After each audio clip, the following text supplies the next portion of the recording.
So this is going to be a 10 by 12 log cabin. It's going to serve as a little workshop for me to kind of tinker around with little woodworking projects. It's also going to be a guest cabin for when we have guests. So, you know, the off-grid living topic continues to grow and grow and grow, which I think is awesome. And so a lot of people that are looking to go off-grid don't really know where to begin when it comes to building. And they might not have a lot of money to get started with, especially with the lumber prices. So one nice thing or one option you can do is build a log cabin. I built a couple of them.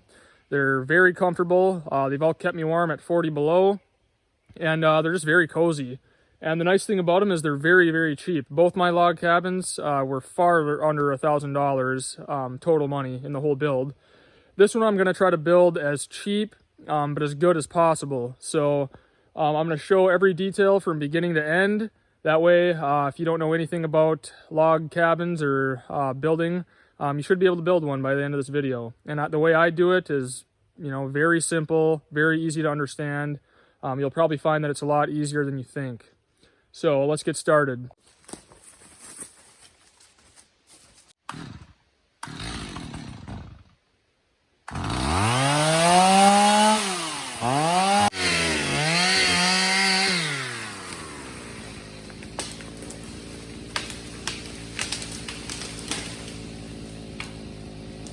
So like I said, it's going to be a 10 by 12 log cabin.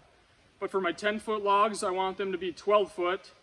And then my 12-foot logs, I want to cut those at 14 foot. So I could have about a foot of overhang past the notch. So that's why you want to go a couple feet longer. I just bring a tape measure, keep it in my pocket, and just do it that way. You could cut a couple of sticks, you know, to length. That way you don't have to mess around with the tape measure. But I find that I always lay those down and lose them, and then I don't know where they're at, and it just takes up more time. Tape measure I can just keep in my pocket and just go, you know. And these don't need to be exact. A lot, you know, for like a 12-footer, I'll cut them at like 12'6" or so, somewhere in that range, because you're gonna cut them all even at the end, anyways. So.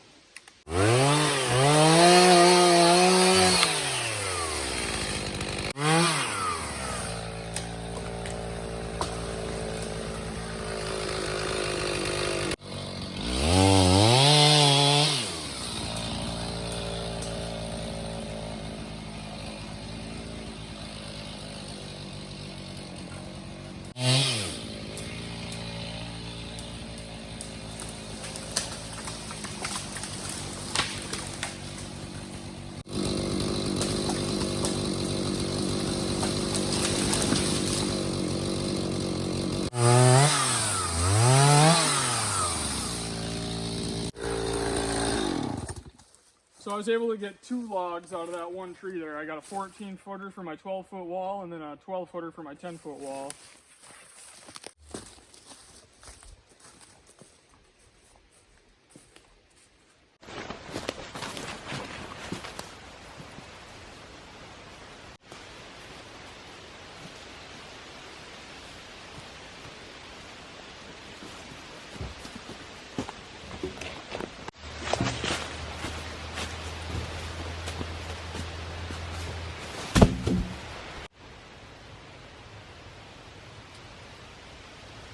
Okay, so I have, I think, 4 more logs back in there to bring over yet, and that'll put me right at my 5 feet. So I'll have one eave wall done. I want to get all the logs for the other eave wall over here as well. And then tomorrow I should be able to get both my gable wall logs and start peeling. So the goal is by the end of day 3 to have all my logs peeled and ready to go so we can start building. You guys should ask Skeeter what happened to him the other night. Or should we call him Skunk Boy? I let him out at night and to go to the bathroom. This is like a couple nights ago. And I let him out and he's getting ready to come back inside. And like when you let him out at nighttime, I mean, you're really rolling the dice because there could be, you know, anything around. You know, a skunk, raccoon, porcupine, bear, deer, you know, fox, whatever. And Skeeter. And anyways, he started hightailing it across the yard and was growling at something. And I can't, you know, they go off into the woods and I can only see the yard because I just have the yard light on.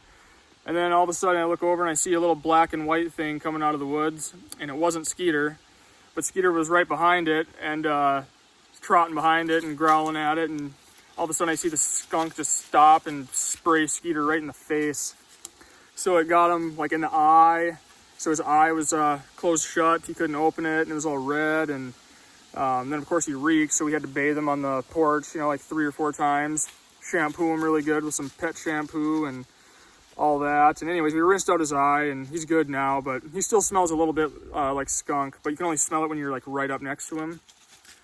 But yep, Skeeter.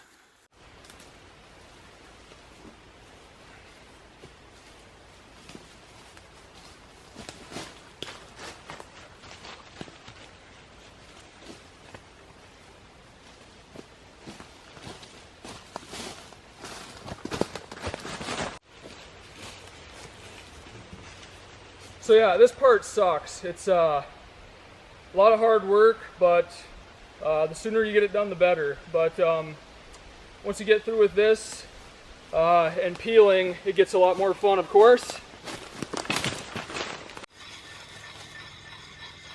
So when it comes to log peeling, you definitely want a really, really sharp draw knife.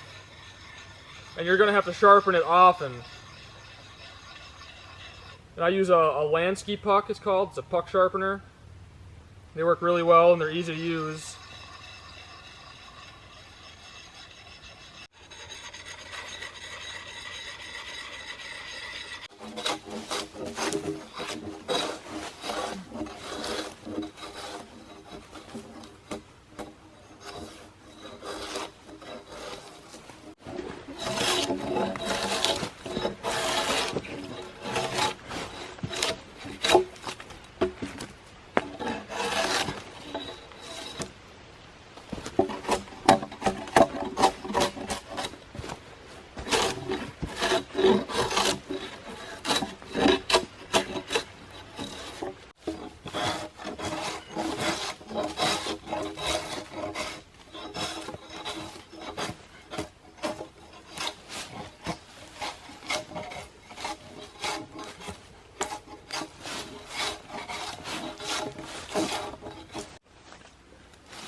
The bark comes off a lot easier in the springtime, but this actually isn't too bad. Like I said, having that really sharp draw knife helps a lot. And there's lots of different ways, lots of different tools for stripping bark, but draw knife is my favorite. It's just, I think it's comfortable to use, and I like it. So by the time you get done peeling all your logs, you're gonna have a huge pile of log shavings or bark shavings like this. Hang on to these, let them dry out, because the following year, these make excellent kindling for your wood stove. So there's one log peeled and ready to go on the cabin. Of course, these are green, so they're gonna dry in place. We're gonna build the whole thing with green logs. That's how I've built all of mine. They will shrink, but not as much as what you think they will. And most log cabins, I would say, were built with green logs. You know, a lot of trappers would just go out and build a little log cabin, you know, to get out of the weather. And a lot of times they didn't even peel them, and they'll last a really long time. If you peel your logs, of course, they're going to last much longer. They won't rot as quickly.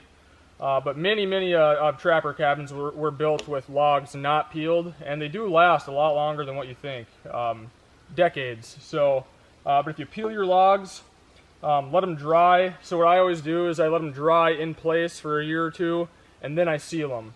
So I let them get good and dry before I seal them, and then once you seal them, then they'll be, water resistant. You'll have to seal them every couple of years depending on what kind of sealant you get, but you keep them sealed and you keep the water off them. A log cabin will last longer than you.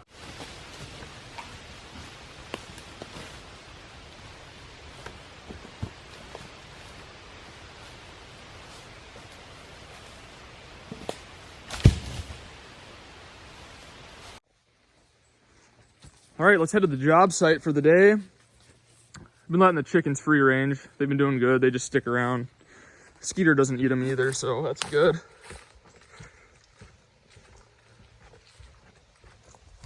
The woods are looking pretty, and it's nice and cool.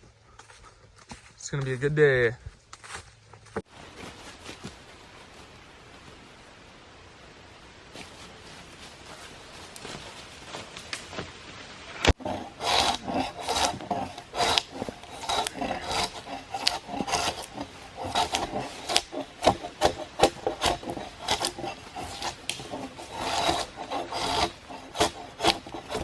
You can make, you know, some sort of a sawhorse type deal where then you're up off the ground, but it's like by the time I build that, I'll already have 10 logs peeled, so this works fine. And then when you come across knots like these, you can just power right through them with the draw knife and just take it off just like that, and now you got a nice flat surface. You won't have a big hump that'll mess you up later.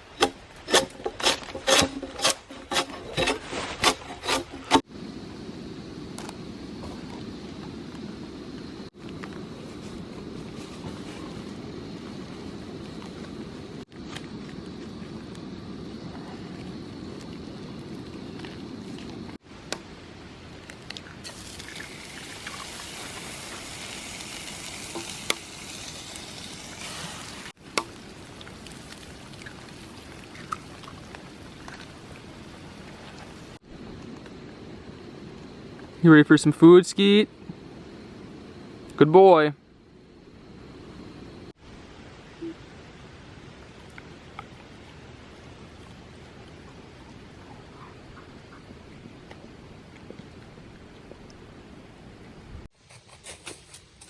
you go, Skeeter. I recommend letting those cool off a sec though, bud. Or not. For the grouse, nothing fancy, just fry it in butter, a little salt and pepper. It's really good that way. When I get a bunch of them, I'll do grouse noodle soup.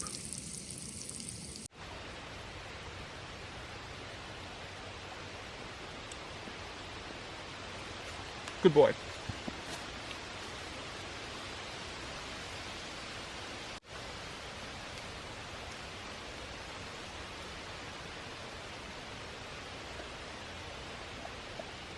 That's your bird. That's your bird.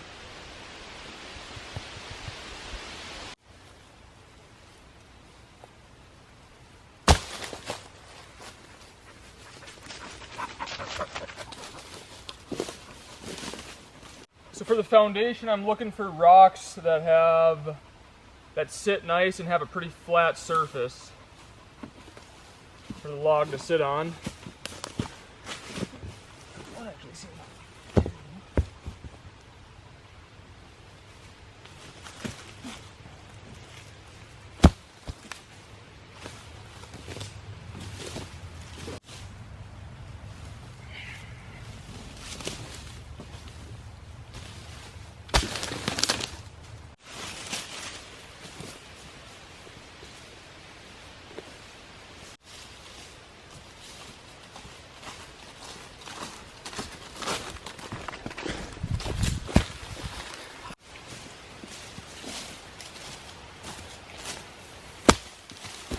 All right, so this is going to be the log cabin location. So you're kind of nestled in some maple trees here. There's some birch around. I do have to thin out a couple of these little popple, and then there's this birch tree right here that's hanging, growing kind of weird that way. That'll be pretty much right over the roof of the cabin, so I need to get rid of that one before we do anything.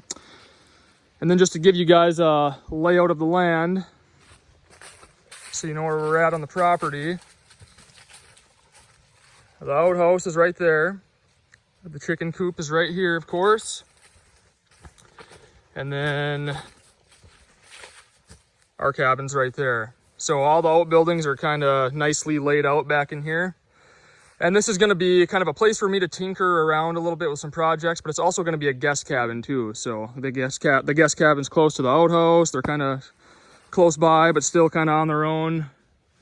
And then our fire pit's kind of right through there. So everything is in a nice, convenient location. Well, let's start by getting rid of this birch tree. We'll use that for firewood next year. And I think that's all I'm gonna have to take down, besides these little skinny popple. But then this birch tree here is rotten, so that'll go down. That should be it. All the rest of the trees are gonna stay, because I kind of want it to be nestled in the woods like this.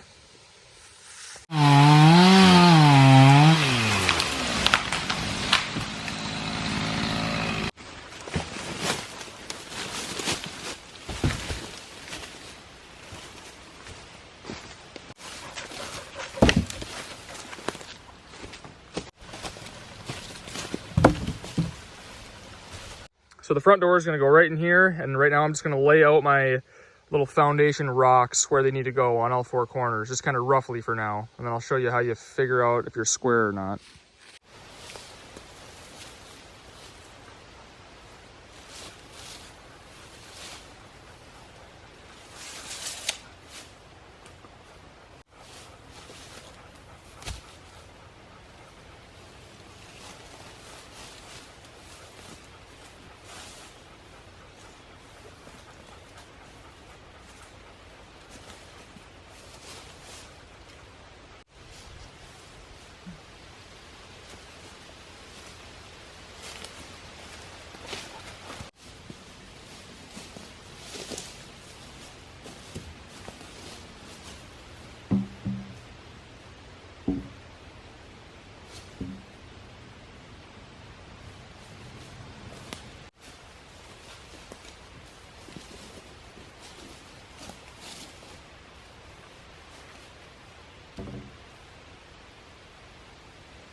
All right, guys, there it is, the birth of the log cabin. So we have our foundation rocks set, and they are level, and we are square right now. So to check for square, you measure your diagonals. So from this corner to that corner, and then that corner to that corner. And if these two diagonal measurements are equal, that means you are square. So we have a perfect 10-foot by 12-foot rectangle, I guess it would be considered. All right, so you can see that we're level here. So this log is sitting level, and this isn't the, I mean, this is about what you can do.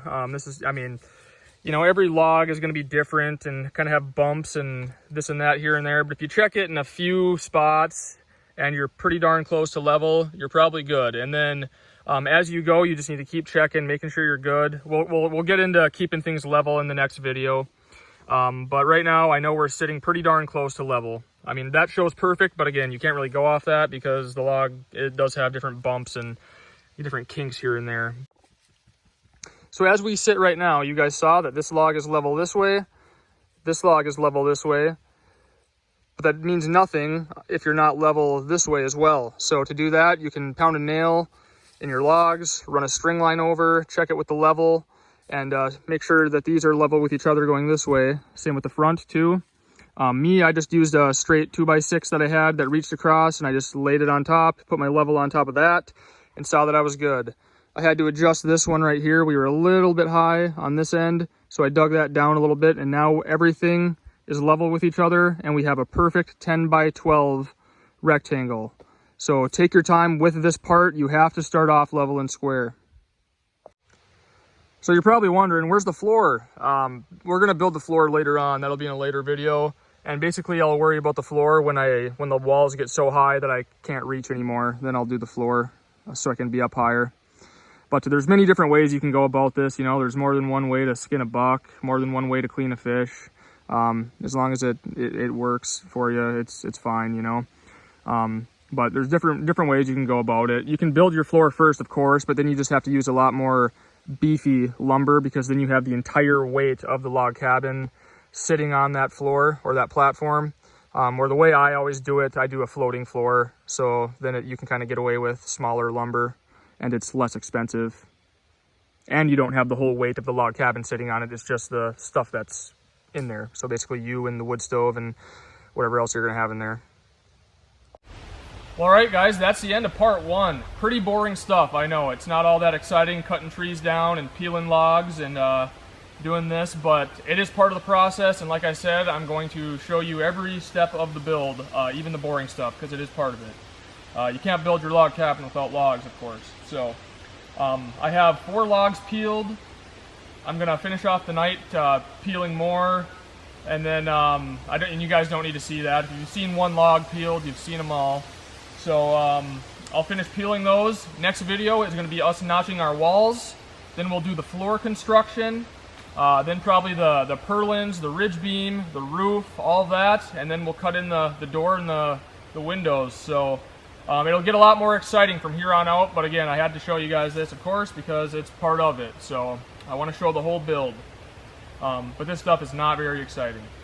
But thanks for watching this part, and they're going to get a lot more exciting from here on out. So now the fun begins. So we'll see you guys next video.